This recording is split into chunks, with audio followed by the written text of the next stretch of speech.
ज्ञानालंबनम वा स्वप्न निद्रा ज्ञानालंबनम वा स्वप्न निद्रा ज्ञानालंबनम वा वीतराग विषयं वा चित्तम् वीतराग विषयं वा चित्तम् स्वप्न निद्रा ज्ञानालंबनम वा स्वप्न निद्रा ज्ञानालंबनम वा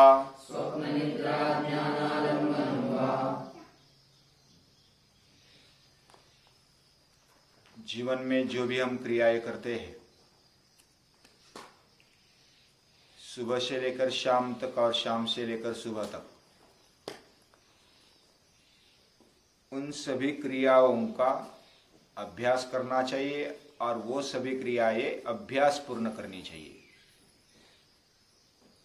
क्रियाओं का अभ्यास करना चाहिए और अभ्यास पूर्ण क्रियाएं करनी चाहिए। और हर एक कृति जब अभ्यास पूर्ण होती है, ज्ञान पूर्वक होती है, तो वो अच्छी हो जाती है। कोई भी कृति करेंगे तो पूछो कि क्यों करनी है, कैसी करनी है, कब करनी है और उसका परिणाम क्या होगा, ये भी सोचो। यानी वैसे अगर पूर्व मीमांसा में थोड़ा अभ्यास करेंगे तो पता चलेगा कि 4 दृष्टि से विचार करना होता है कोई भी चीज के लिए। एक है संकल्प, दूसरा है विधि, तीसरा है समय और चौथा है परिणाम या तो सिद्धि। ये 4 बातों को सोचना चाहिए कोई भी कार्य करते समय। संकल्प क्या है, या तो हमारे मन में क्या हेतु है, किस लिए हम कर रहे हैं, ये पहले तय करो। फिर किस प्रकार से करना चाहिए वो पद्धति जान लो, वो विधि। कौन से समय और कितने समय तक करनी चाहिए ये भी समझ लो, और उसका परिणाम क्या होगा ये भी पहले जान लो। अभ्यास तो करो। ये हमारे पूर्वज कहते हैं और वो बहुत ही योग्य है, उसमें अयोग्य ऐसी कोई बात नहीं दिखाई देती। तो महर्षि पतंजलि ने हमारे लिए योग दर्शन दिया, सूत्र रूप में दिया, और बहुत ही सीक्वेंस के साथ, यानी कैसे कैसे आगे बढ़ना चाहिए, कौन सी कृति किस समय और किस प्रकार करनी चाहिए, उसके परिणाम भी क्या होंगे, ये सब बातें उन्होंने बताई है। बहुत ही अभ्यासपूर्ण बताई है। योग के बारे में बता रहे तो योग की व्याख्या बताई, योग का परिणाम बताया। योग चित्त वृत्तियों का निरोध है तो चित्त वृत्ति क्या है ये बताया। चित्त वृत्तियों का कंट्रोल कैसे किया जाए ये भी बताया।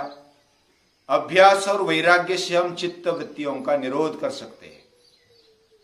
अभ्यास क्या है वो भी बताया, वैराग्य क्या है ये भी बताया।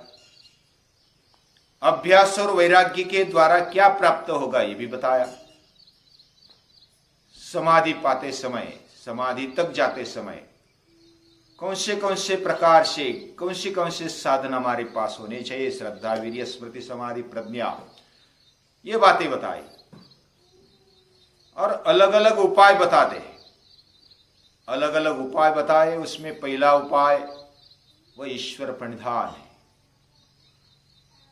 ईश्वर भक्ति एक साधन है, भक्ति एक साधन है, साध्य है भगवान, यानी कि समाधि। और फिर ईश्वर, ये नया शब्द आया तो नए शब्द की व्याख्या भी बताई। ईश्वर क्या है, उसको कैसे ध्यान में लेना चाहिए, कैसा ध्यान करना चाहिए, कौन सा शब्द का उच्चारण करना चाहिए, और बहुत ही निर्लेपता से और सभी को सुटेबल हो, सभी को लेने में कोई तकलीफ न हो, ऐसे मानव मात्र के लिए उसमें कभी द्वंद्व न आए, इस प्रकार ईश्वर की व्याख्या बताई और उसकी भक्ति करनी चाहिए, पूजा करना चाहिए, ये बताया।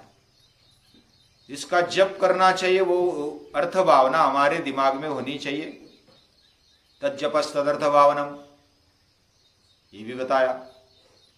यानी हरेक कृति ज्ञान पूर्वक, हरेक शब्द समझकर बोलना चाहिए, हरेक कृति समझकर करनी चाहिए, और उससे हमारे अंदर के अंतराय निकलते जाएंगे। अंतराय क्या है वो भी बताया। व्याधिस्त्यान संशय प्रमादा लस्या विरति भ्रांति दर्शना लब्धो भूमिका अनवस्थितत्व, जो 9 अंतराय है विक्षेप, उसके साथ उपद्रव कुछ आते हैं, वह दुखद और मनुष्यांग मेजेत श्वास प्रश्वास, ये 5 मुख्य प्रकार के उपद्रव हमारे जीवन में जब हम साध्य की तरफ बढ़ते हैं तो बीच में आ जाते हैं। इसको हटाना चाहिए, और उसको हटाने के लिए क्या करना चाहिए? ईश्वर प्रणिधान अगर करेंगे, ईश्वर भक्ति करेंगे तो अपने आप हट जाते, आत्म साक्षात्कार हो जाता है। दूसरा एक तत्वाभ्यास बताया। तीसरा बताया कि हमारे जीवन व्यवहार किसके साथ कैसे होने चाहिए। आगे बताया कि प्राणायाम करना चाहिए, प्रच्छन्न विधारणाभ्याम व प्राणस्य। और आगे बताया विषय को ऐसा उदात्त कर लो कि हमारा मन उधर लग जाए और विषय भी उदात्त हो जाए। आगे बताया हमारा मन और बुद्धि उसमें दिव्य विचार, दिव्य विषय ले लो, जो भी हम विषय लेते उसको दिव्य बना दो, और हमेशा ऊंचा सोचो तो विषयों का स्थिति आ जाएगी। और आगे बताया अगर ये भी अगर किसी को नहीं आता है तो अगला उपाय बताया सत्संगति, सुसंगति करो, यानी सत्संगति होनी चाहिए, अच्छे लोगों के साथ रहो, जो भी हमारे लिए आदर्श है, कुछ ना कुछ दे सकते हैं, ऐसे लोगों के साथ रहो। भगवान दत्तात्रेय ने 24 गुरु किए, वो छोटे मोटे हमारे से दिखने में छोटे हो, लेकिन हम सीखने को उससे कुछ ना कुछ ले सकते, ऐसा उनका बर्ताव होता है। हर एक के पास कुछ ना कुछ सीखने के लिए होता है, ये बात समझ लेनी चाहिए। लेकिन हमारी इतनी तीव्रता या तो हमारी इतनी जिज्ञासा नहीं होती तो फिर ऐसे लोगों के साथ रहो जो वीतराग है। वीतरागी यानी जिनके जीवन में से राग चला गया है। राग यानी आसक्ति, मोह, जिनके जीवन से चला गया। विगता राग यस्य सह विराग वीतराग वीतः राग, तो जिसके जीवन में से राग चला गया, और जो राग चला गया यानी रागादि जो भी वैसे विकार है वो चले गए, और इनको आप्त बोलते हैं, जो हमारे है, आत्मीय है, हमारे हित की सोचते हैं। बहुत बार हित की बातें दुखदायक लगती है, त्रासदायक लगती है, लेकिन उसी में ही हित है, वो बाद में पता चलता है कि ये तो सही बात है, ये बोल रहे हैं, ये दुखदायक लगती है, त्रासदायक लगती है, चुभती है, लेकिन यही बातें अच्छी है और हमारे जीवन विकास की है। मां बच्चे का कांटा निकालती है या तो जख्म साफ करती है, तो जख्म साफ करते करते वो तो दुखेगी ना, कांटा निकालते निकालते वो दुखेगा, लेकिन कांटा निकालना चाहिए, नहीं तो ज्यादा वो पांव सड़ाएगा, जख्म पूरे शरीर को सड़ाएगी, तो उसको स्वच्छ कर लो। तो जो हित की बातें हैं वह करते समय या तो बताते समय थोड़ा कटु लगता है, लेकिन वो हितकारी होती है, और ऐसे वही लोग बता पाते जो विरागी है, जो वितराग है। रागादि वशादपि नान्यथावादी अपता, जो आप्त है वो हमारे है, जो हितकारी बोलते हैं, जो राग आदि विकार आने पर भी अपने निर्णय में इधर उधर नहीं करते, जो दूसरों के प्रभाव में आकर के प्रतिवाद करते हैं या तो कुछ प्रतिसाद दे देते हैं, तो वो शायद गलत हो सकता है। कभी कभी सही भी हो सकता है, लेकिन संभावना है कि गलत भी हो सकता है। ज्यादातर गलत ही होता है जब हम प्रतिक्रियात्मक व्यवहार करते हैं। जैसे दूसरा बोला, फिर बाद में हम उसके प्रत्युत्तर के लिए बोलते हैं। दूसरे ने गाली दी, उसके बाद में हम सोचते हैं। तो ये प्रतिसाद रूप में है या तो प्रतिवाद रूप में हम बोलते हैं, उसकी प्रतिक्रिया होती है। और प्रतिक्रियात्मक जो व्यवहार करता है वह उसका फाउंडेशन ही गलत हो जाता है। मैं उठता हूं क्योंकि दूसरा उठाता है। उठना अच्छी बात है, सुबह सुबह उठना अच्छी बात है, लेकिन दूसरा उठाता है। तो दूसरा उठाता है ये क्रिया हो गई, और मैं उठता हूं ये प्रतिक्रिया हो गई। क्रिया के सामने होने वाली क्रिया ये प्रतिक्रिया है। मैं खुद उठता हूं ये सच्ची क्रिया हो गई। प्रतिक्रिया भी अच्छी हो सकती है, लेकिन उसका फाउंडेशन वो स्वतंत्र नहीं है। यानी हमारे तंत्र से हम उठने चाहिए, हमारे तंत्र से हमें स्वीकारना चाहिए, ये स्वतंत्र है, ये अंत प्रेरणा से चलता है। और ये तब बनता है जब हम ज्ञान पूर्वक हर एक कृति करते हैं। और ऐसी कृति जब हम करते हैं तो हम निर्भय हो जाते हैं, निशंक हो जाते हैं। इसलिए अभ्यास पूर्ण एक एक कृति करनी चाहिए। इधर आज के सूत्र में बताया है, स्वप्न निद्रा ज्ञानालंबनम वा। स्वप्न और निद्रा के ज्ञान का आलंबन कर लो तो हमें चित्त प्रसन्नता आ जाएगी। अभी स्वप्न का ज्ञान कैसे हो जाए? हर एक कृति ज्ञान पूर्वक करनी चाहिए। स्वप्न कैसा ज्ञान पूर्वक होना चाहिए? तो कोई अभ्यासक ऐसा बोलते हैं कि सोते समय ऐसे विचार लाओ मन में, अंतःकरण में, कि वही सपना में हो जाए।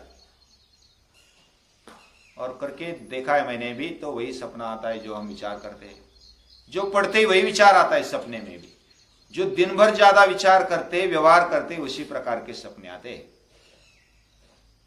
सपना यानी आभास है, लेकिन जो हम कृति सोते समय करते, जो विचार लाते हैं, उसका परिणाम पूरे नींद भर होता है।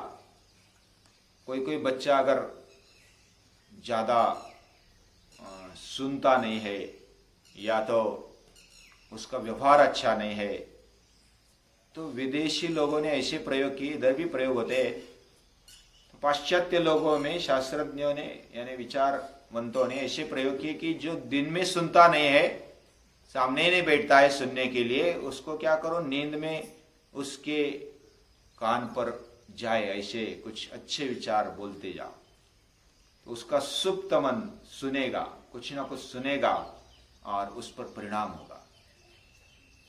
तो ऐसी बातों का परिणाम होता है। नींद में भी अगर हम विचार करते हैं, तो जो भी विचार करते हैं वो दिन भर में जो भी विचार किया, व्यवहार किया, वैसा ही विचार करते हैं।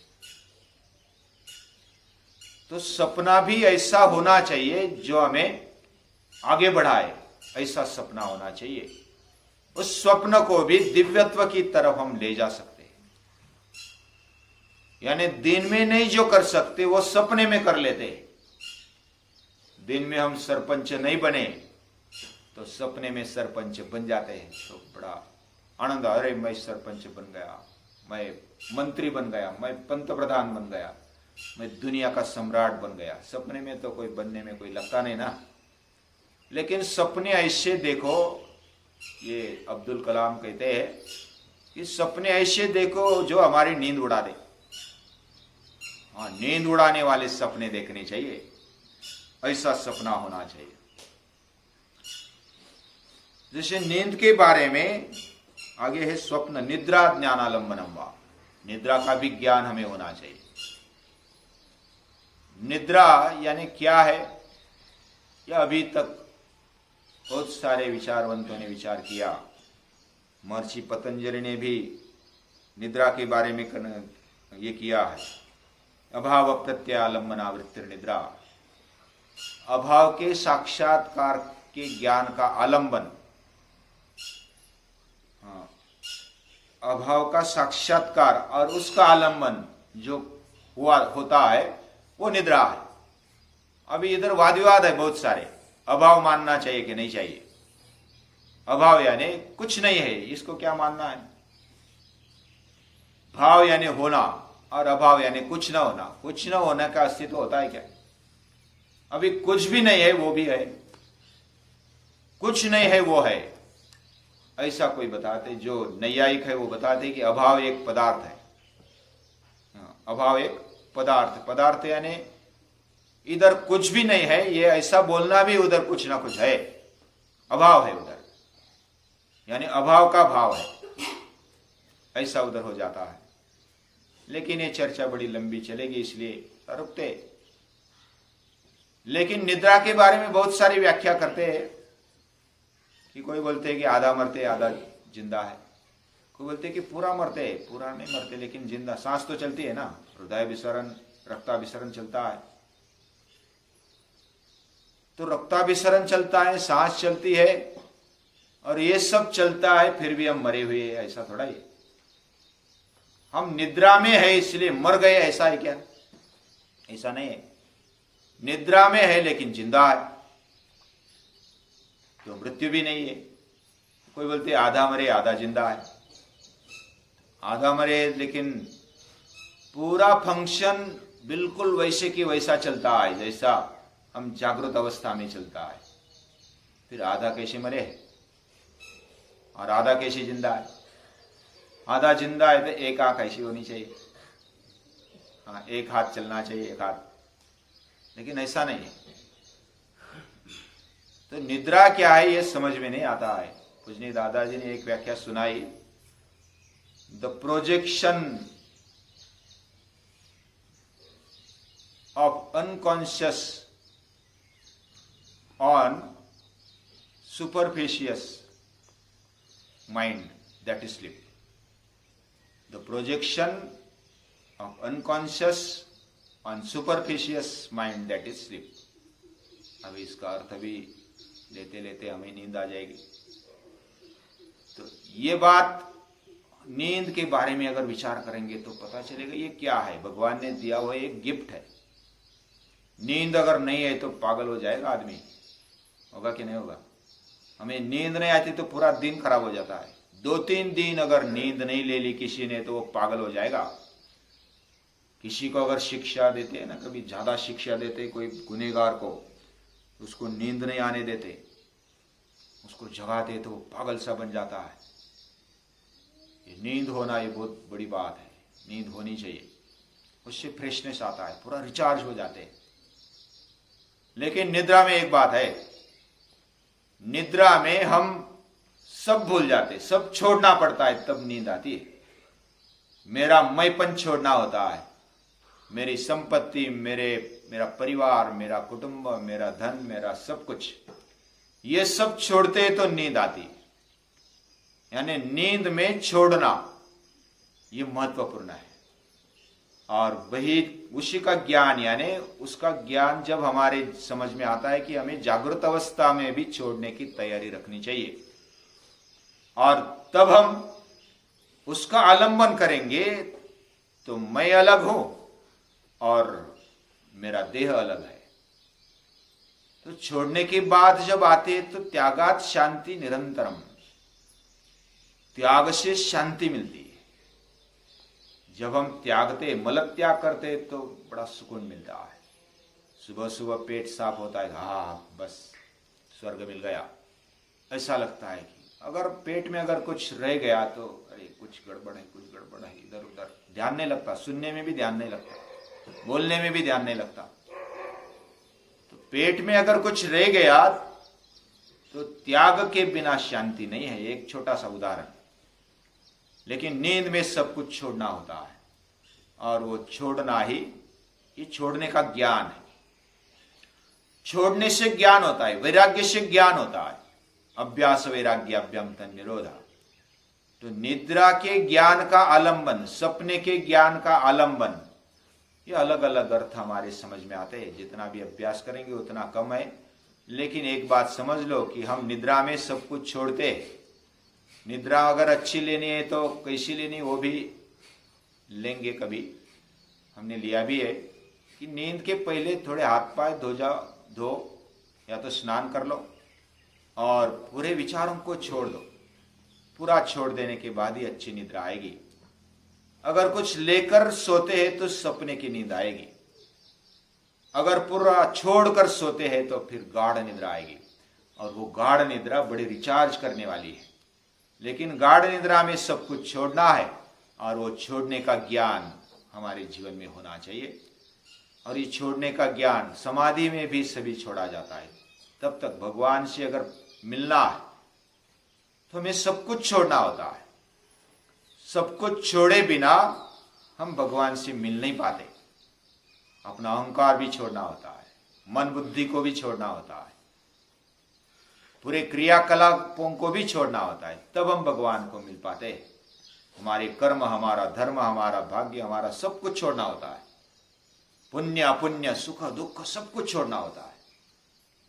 ये सब कुछ छोड़ने के बाद हमें भगवान मिलते हैं। और ये ज्ञान, ये अज्ञान के कारण नींद में हम जाते हैं, लेकिन ज्ञान पूर्वक जब कोई निद्रा का अभ्यास करेगा, सपने का अभ्यास करेगा, तब हमें समाधि का अभ्यास ध्यान में आएगा और चित्त प्रसन्न रहेगा। ये बहुत बड़ी बात है। ऐसा महर्षि पतंजलि बताने की कोशिश करते हैं। हम कितना समझते हमारे ऊपर है, हमारी समझने की। हमारा पात्र जितना है उतना हम ले पाते हैं। हमारा पात्र अगर कुछ छिद्र है तो वो निकल जाता है, कुछ अच्छा है तो वो ले पाते हैं, या तो कोई बर्तन छोटा है तो वो कम ले पाते हैं, बर्तन बड़ा है तो वो ज़्यादा ले पाता है। तो हम ज्ञानपूर्वक इसको स्वीकारें। बाकी और एक उपाय है, वो कल देखेंगे। चित्त प्रसन्नता का एक एक उपाय बताया, बाकी कल देखेंगे।